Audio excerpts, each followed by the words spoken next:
نادان ہیں وہ اس طرح کا کام کرتے ہیں، آپس میں ایک دوسرے سے لڑتے رہتے ہیں، اس کے خلاف اس کے خلاف مضامین لکھ کر ایک دوسرے کو گرانے کی اور غلط ثابت کرنے کی کوشش کرتے ہیں۔ یہ یہود و نصارہ کی علامتیں بتائیے۔ میرے دینی اور ایمانی بھائیوں، بزرگوں اور دوستوں، اللہ تعالیٰ نے اسلامی افکار کی پیش اپنے جن انعامات کا قرآن مجید میں بلند الفاظ میں تذکرہ کیا ہے، دوسرے الفاظ میں جن انعامات کی وجہ سے بندوں پر اپنا احسان جتلایا ہے، ان نعمتوں میں سے ایک اہم نعمت آپسی محبت، آپسی میل جول، ایک دوسرے سے تعلق، ایک دوسرے سے قربت اور محبت، یہ اسلامی تعلیمات کی روح ہے۔ اگر آپ اسلام کے معاشرتی احکام کا مطالعہ کریں گے تو اس میں جن چیزوں سے اسلام نے روکا ہے ان میں سے اکثر و بیشتر وہ چیزیں نظر آئیں گی جن کے کرنے سے آپسی تعلقات میں رکھنے پڑتے ہیں، آپسی تعلقات کمزور ہوتے ہیں، انسانی معاشرہ اس سے کمزور ہوتا ہے، آپس میں دشمنیاں پیدا ہوتی ہیں۔ ایسی تمام چیزیں اور ایسے تمام احکام ہیں جن سے اسلام نے ہمیں روکا ہے۔ تو قرآن مجید میں صاف الفاظ میں اللہ تعالیٰ نے فرمایا وَأَلَّفَ بَيْنَ قُلُوبِهِمْ، اللہ تعالیٰ نے مسلمانوں کے دلوں کو ایک دوسروں سے جوڑ دیا ہے، ایک دوسرے سے قریب کر دیا ہے، ایک دوسرے سے ملا دیا ہے۔ وَلَوْ أَنفَقْتَ مَا فِي الْأَرْضِ جَمِيعًا مَا أَلَّفْتَ بَيْنَ قُلُوبِهِمْ، اللہ کے رسول صلی اللہ علیہ وسلم سے خطاب کر کے کہا کہ اگر آپ زمین کی پوری طاقت بھی اس کے لیے لگا دیتے کہ مسلمانوں کے دل آپس میں جڑ جائیں، آپ یہ کام نہیں کر سکتے تھے، یہ کام میں نے کیا ہے۔ اللہ نے اپنا احسان جتلایا ہے کہ اتنی بڑی نعمت، آپسی محبت، آپسی میل جول، ایک دوسرے کی قربت، ایک دوسرے کی محبت۔ اسی لیے قرآن نے جو الفاظ ایمان والوں کے سلسلے میں بیان فرمائے ہیں اس میں کہا انما المؤمنون اخوہ، ایمان والے آپس میں بھائی بھائی ہیں۔ جیسے ایک بھائی دوسرے بھائی کا ہمدرد ہوتا ہے، ایک بھائی دوسرے بھائی کی فکر کرتا ہے، ایک بھائی جیسے دوسرے بھائی کے دکھ درد میں شریک رہتا ہے، ایک بھائی اپنے دوسرے بھائی کے تعاون کے لیے ہر وقت تیار رہتا ہے، جیسے ایک بھائی اپنے بھائی کی کمزوریوں کو نظر انداز کرتا ہے، اسی طرح سے مسلمان آپس میں ایک دوسرے کے بھائی بن کر رہنا چاہیے۔ اس لیے کہا فَأَصْلِحُوا بَيْنَ أَخَوَيْكُمْ، اپنے بھائیوں کے درمیان اگر کچھ رنجش ہو جائے، اختلاف ہو جائے تو پھر اس کو توڑنے اور کاٹنے کی کوشش نہیں کرنا، بلکہ آپس میں ایک دوسرے کو جوڑنا ہے، ایک دوسرے کو ملانا ہے، ایک دوسرے کو قریب کرنا ہے، ایک دوسروں کی غلط فہمیوں کو دور کرنا ہے، ایک دوسروں کے دل کو آپس میں ملانا ہے۔ یہ ایمان والوں کی اللہ تعالیٰ نے ذمہ داری بتلائی ہے۔ اسی لیے مومنوں کی تعریف کرتے ہوئے قرآن نے جو صفات بیان کی ہیں ان میں کچھ صفات یوں بھی ہیں۔ ایک جگہ فرمایا والمؤمنون والمؤمنات بعضهم اولیاء بعض، مومن مرد اور مومن عورتیں آپس میں ایک دوسرے کے دوست ہوتے ہیں، مومن مرد آپس میں ایک دوسرے کے دوست ہوتے ہیں، مومن عورتیں آپس میں ایک دوسرے کی سہیلیاں ہوتی ہیں۔ تو یہ آپس میں ان کو کیسے رہنا چاہیے یہ بتایا، یأمرون بالمعروف وینہون عن المنکر، اور ذمہ داری بھی بتائی۔ دوست وہ ہوتا ہے جو اپنے بھائی کی کمزوری کی طرف اشارہ کرتا ہے، اچھے کاموں کا انہیں حکم دیتا ہے، اگر ان کے اندر کوئی غلطی ہے، کوئی کمزوری ہے، کوئی اگر شریعت کے خلاف کام ہے اس پر محبت سے ٹوکتا ہے، روکتا ہے۔ یہ ذمہ داری ہے مومن کی، دوست ہونے کی نشانی ہے، محبوب ہونے کی نشانی ہے، ایک دوسرے کے قریب ہونے کی نشانی ہے کہ وہ دینی اعتبار سے، دنیاوی اعتبار سے ایک دوسرے کی فکر کرتے ہیں۔ ان کو بھلائی ان تک پہنچانا چاہتے ہیں، ان سے خیر خواہی کا جذبہ رکھتے ہیں۔ دوسری جگہ تعریف کرتے ہوئے فرمایا کہ صحابہ کی صفت فرمائی اشداء علی الکفار رحماء بینہم۔ صحابہ کی صفت یہ تھی کفار کے مقابلے میں بالکل دیوار بن جاتے تھے، مضبوط دیوار کی طرح، لیکن آپس میں ایک دوسرے کے لیے انتہائی نرم، انتہائی رحم دل، انتہائی مہربان۔ ایمان والوں کی صفت فرمائے اذلۃ علی المؤمنین اعزۃ علی الکافرین۔ ایمان والے آپس میں ایک دوسرے کے لیے انتہائی نرم ہوتا ہے، سامنے والے کے سامنے جھکنے والے ہوتے ہیں، سامنے والے کے سامنے نرمی سے پیش آنے والے ہوتے ہیں، لیکن کفار کے مقابلے میں جب مقابلہ ہوتا ہے تو انتہائی سخت ہوتے ہیں۔ ایک اور جگہ ارشاد فرمایا ایمان والوں کی صفت، جو لوگ صحابہ کے بعد اس دنیا میں آتے ہیں وہ کیا کرتے ہیں؟ والذین جاؤوا من بعدهم یقولون ربنا اغفر لنا ولاخواننا الذین سبقونا بالایمان ولا تجعل فی قلوبنا غلا للذین آمنوا۔ جو لوگ صحابہ کے بعد آنے والے ہیں ان کی کیا صفت ہوتی ہے، ان کو کیا کرنا چاہیے؟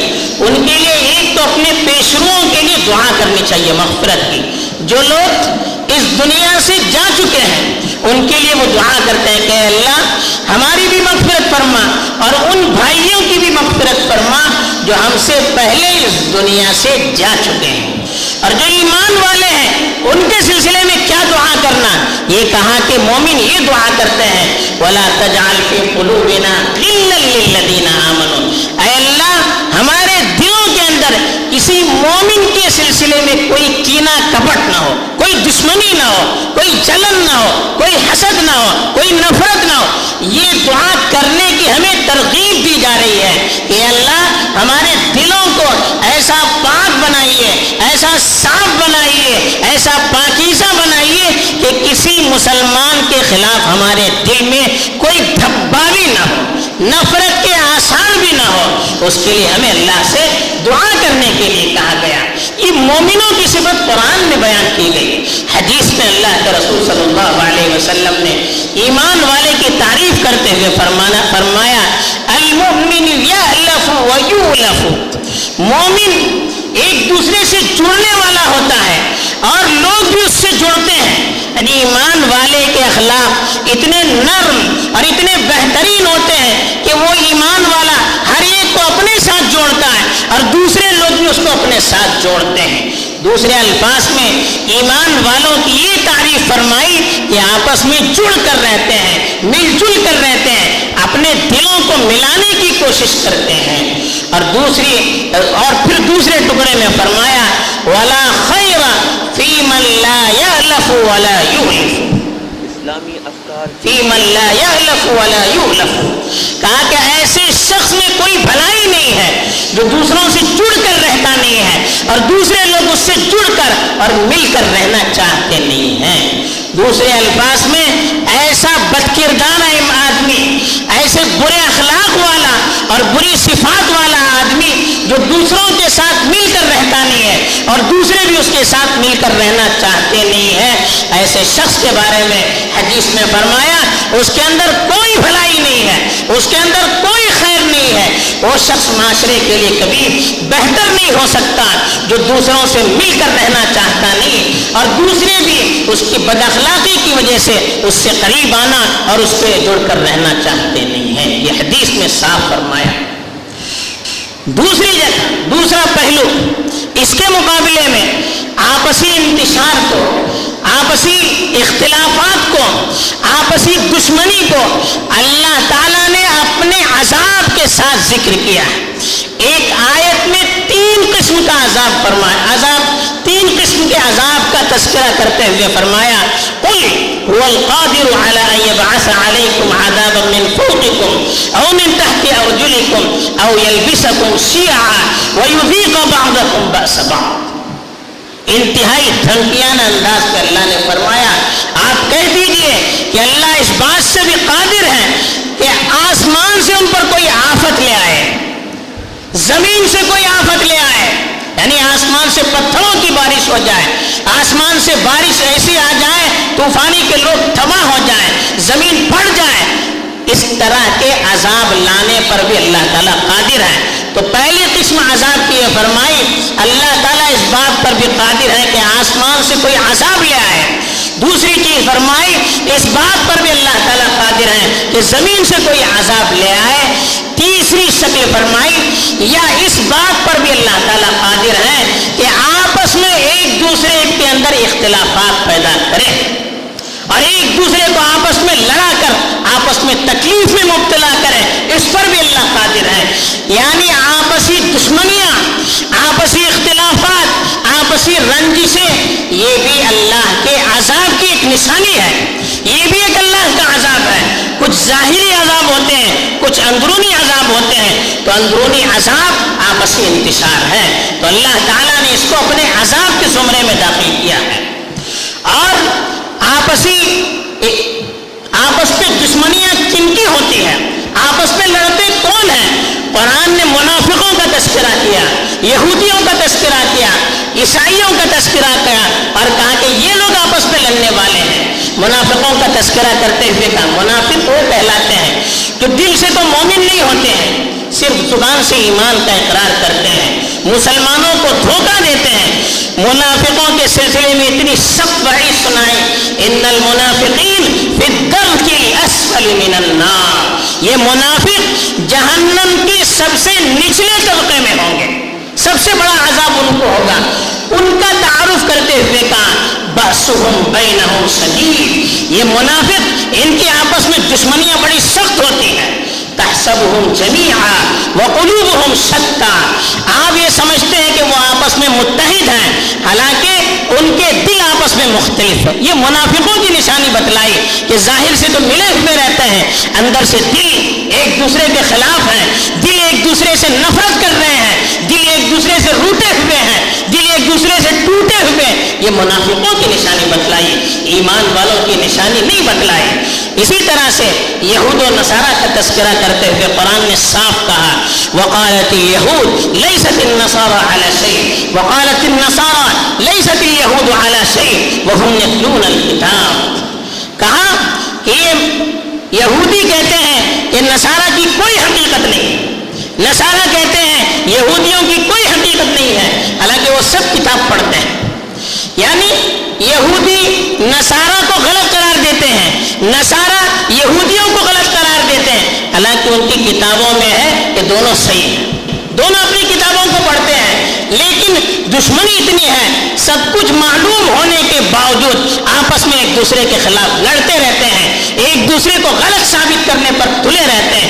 یہ یہود و نصارہ کی نشانیاں کا، اور مزید کہا کذالک قال الذین لا یعلمون مثل قولہم، پھر کہا کہ جو لوگ جانتے نہیں ہیں، نادان ہیں، وہ اس طرح کا کام کرتے ہیں، آپس میں ایک دوسرے سے لڑتے رہتے ہیں، اس کے خلاف اس کے خلاف مضامین لکھ کر ایک دوسرے کو گرانے کی اور غلط ثابت کرنے کی کوشش کرتے ہیں۔ یہ یہود و نصارہ کی علامتیں بتائیے، کتنی سخت وعیدیں ہیں۔ اس کے ساتھ ساتھ مزید قرآن میں اتنی ساری آیتیں ہیں جس میں سیدھے اختلافات سے روکا گیا ہے۔ کہا واعتصموا بحبل اللہ جمیعا ولا تفرقوا، کہا اللہ کی کتاب کو مضبوطی سے تھامے رکھو اور آپس میں انتشار مت کرو۔ دوسری جگہ کہا ولا تکونوا کالذین تفرقوا واختلفوا من بعد ما جاءهم البینات، ان لوگوں کی طرح تم مت بننا جو کتاب کے آنے کے بعد آپس میں اختلاف کر بیٹھے۔ یعنی یہود و نصارہ ان کے پاس اللہ کی کتاب آئی پھر بھی آپس میں لڑ بیٹھے، تم ان کی طرح مت بننا۔ یہ قرآن ہمیں تعلیم دے رہا ہے۔ اللہ کے رسول کو خطاب کرتے ہوئے یہاں تک فرمایا ان الذین فرقوا دینہم وکانوا شیعا لست منہم فی شیء، جو لوگ آپس میں ایک دوسرے سے اختلاف کرتے ہیں اور اس جماعتوں میں، ٹولیوں میں، گروپ بندی میں الگ ہو جاتے ہیں، اللہ کے رسول کو خطاب کرتے ہوئے کہا آپ کا ان سے کوئی تعلق نہیں ہے۔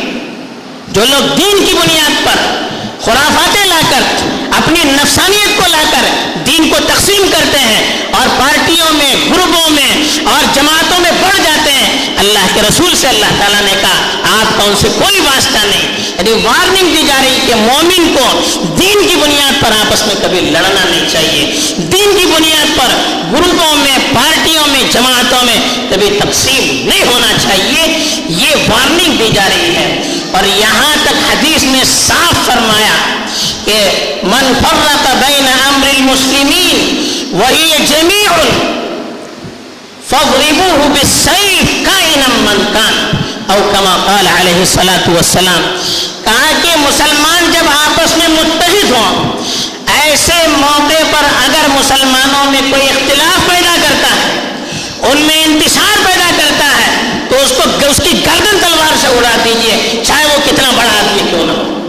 کتنی سخت وعید مسلم شریف کی روایت ہے کہ مسلمان جب آپس میں جڑے ہوئے ہوں، ایسے موقع پر کوئی مسلمانوں کو توڑنے کی کوشش کرتا ہے، کہا کہ اس کی گردن اڑائیے، چاہے کتنا بڑا آدمی، کائن من کان، کتنا بڑا آدمی کیوں نہ ہو، آپ اس کی پرواہ نہ کیجیے، اس لیے کہ آدمی ذاتی طور پر کتنا بڑا ہو، اس کا فائدہ اس کو ہو سکتا ہے، لیکن امت کو توڑے گا، اس کا نقصان پوری امت میں ہو جائے گا۔ تو ایک آدمی کے فائدے کے لیے پوری امت کے نقصان کو اسلام کبھی گوارا نہیں کر سکتا۔ تو اتنی سخت وعیدیں آئی ہیں، تو ہمیں آج اس کی ضرورت ہے۔ آپسی اتحاد اور اتفاق کتنی بڑی چیز ہے، اس میں طاقت ہے۔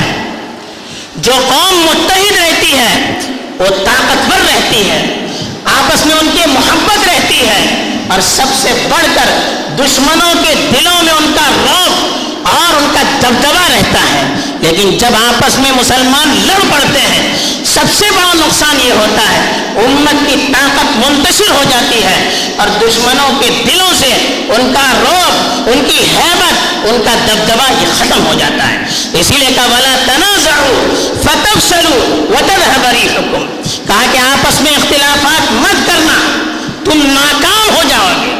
سختی سے کہا آپس میں اختلافات مت کرنا، تم ناکام ہو جاؤ گے، تمہاری طاقت ختم ہو جائے گی، ہوا اکھڑ جائے گی، اسے غبارہ اڑتا رہتا ہے، ہوا نکل جائے تو دھڑ سے گرتا ہے، کوئی وقت نہیں رہتی ہے۔ ایسے ہی امت جب آپس میں لڑ پڑتی ہے، پوری طاقت ختم ہو جاتی ہے، پوری ہیبت ختم ہو جاتی ہے، پورا اس کا دبدبا ختم ہو جاتا ہے، اور وہ غارت ہو جاتی ہے۔ دشمن کووں اور چیل کی طرح اس پر ٹوٹ پڑتے ہیں، اور پھر اس کو تباہ اور برباد کر دیتے ہیں۔ تو ہمیں سوچنا چاہیے کتنا بڑا اللہ کی طرف سے اس پر کتنی بڑی وعید سنائی گئی ہے، اور کتنا بڑا مقام ہے آپسی محبت کا، آپسی الفت کا۔ اس کے لیے کچھ قربانی دینے کی ضرورت پڑتی ہے۔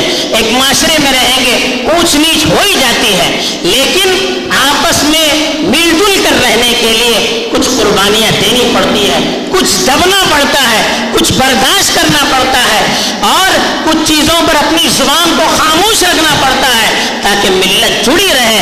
اسی لیے کہا وَاصْبِرُوا، اگر امت کو بچانے کے لیے، اگر اتحاد سے رہنے میں اگر کوئی دشواری پیش آئے، کوئی تکلیف ہو جائے، تو آپ اس پر صبر کیجئے، آپ اتحاد پر ڈٹے رہیے، اپنے نفس کو دبائے رکھیے۔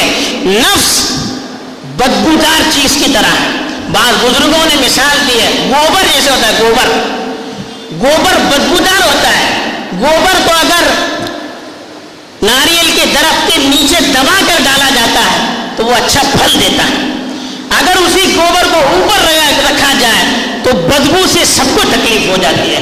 نفس ابھارتا ہے غلط چیزوں پر، نفس غلط چیزوں کی طرف دعوت دیتا ہے، نفس ہمیں ورغلاتا ہے۔